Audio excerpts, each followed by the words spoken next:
بڕیارە سبەینێ یانەی هەولێر لە بەیروتی پایتەختی لوبنان میوانداری ئانۆی ڤێتنامی بکات لە یاریەکانی گەڕانەوەی قۆناغی هەشتی جامی یەکێتی یانەکانی ئاسیا بە مەبەستی گەیشتن بە نیوەی کۆتایی.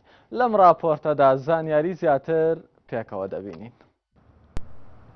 یانەی هەولێر دوای سەرکەوتنی لە یاری چوونی قۆناغی 16ی جامی یەکێتی ئاسیا بە گۆڵێکی بێوەڵام بە ئەرکێکی ئاسان میوانداری هانۆی ڤێتنامی دەکات بە مەبەستی سەرکەوتنی بۆ نیوەی کۆتایی جامەکە. یاریەکە ڕۆژی سێشەمە کاتژمێر 7:30 بە کاتی هەولێر لە نێو یاریگای سەیدا لە پایتەختی لوبنان بەڕێوە دەچێت. یانەی هەولێر دوای گەشتێکی دوور و درێژی چەند ڕۆژەی بۆ ڤێتنام دواتر بۆ لوبنان و ماندوێتی زۆری یاریزانانی ماوەی 5 ڕۆژە گەیشتۆتە لوبنان و تیپەکە بەڕابەرایەتی ئەیب ئەدیشۆی ڕاهێنەر چواری یەکەی ڕاهێنانی ئەنجام داوە. لەو کاتێک گەیشتن لوبنان مەشقەکانیان بەردەوامە بەو بەرنامەیەکەوە کاپتە ئەیب ئەدیشۆی بۆیانی داناوە. یاریزانەکان هەمویان ئامادەن پێکانیان نییە. هەروەها لەسەر داوای ڕاهێنەر دوو یاریزانیش لە هەولێر مابوونەوە کە یاریزان سیلوان خدر و بارزان شێرە ئەوانش پەیوەندیان بە تیپی تۆپیانی وەرشێورێ کردەوە. یانەی هەولێر لەو یارەدا توانای چەند یاریزانێکی بۆ دەگەڕێتەوە و سەرجەم یاریزانەکانی ئامادەن بۆ یاریەکە و ئەو یاریە بەبێ ئامادەبوونی هاندەر بەڕێوە دەچێت بەهۆی بارودۆخی سیاسی لوبنان. بەڵام هاندەرانی هەولێر لە پایتەختی کوردستانەوە گەشتبینن بە ئاستی یانەکەیان.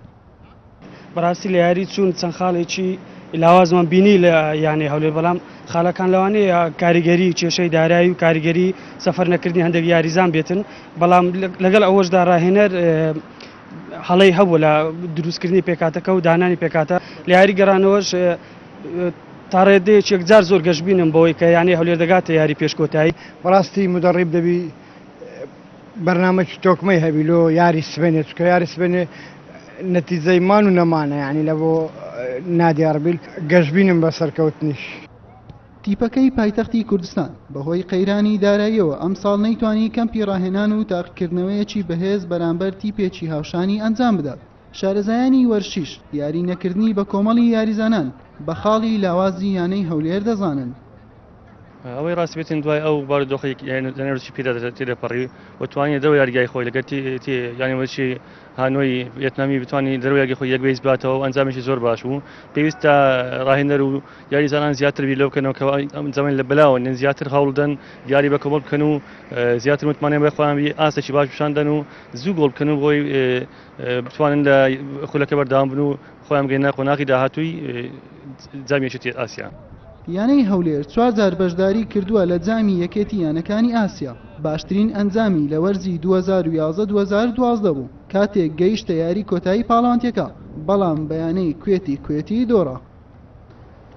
یانەی هەولێر بە سوودوەرگرتن لە ئەنجامی یاری چوون کاتێک بە گۆڵێکی بێوەڵام لە هانۆی تیتی ڤێتنامی بردەوە لە دەرەوەی یاریگای خۆی. چاوی لە سەرکەوتنە بۆ قۆناغی نیوەی کۆتایی بۆ ئەوەی جارێشتر مێژوو بنووسێتەوە و بۆ جاری دوم بگاتە یاری کۆتایی جامی یەکێتی ئاسیا. حوسێن محەممەد، کەناڵی ئاسمانی پێیان هەولێر.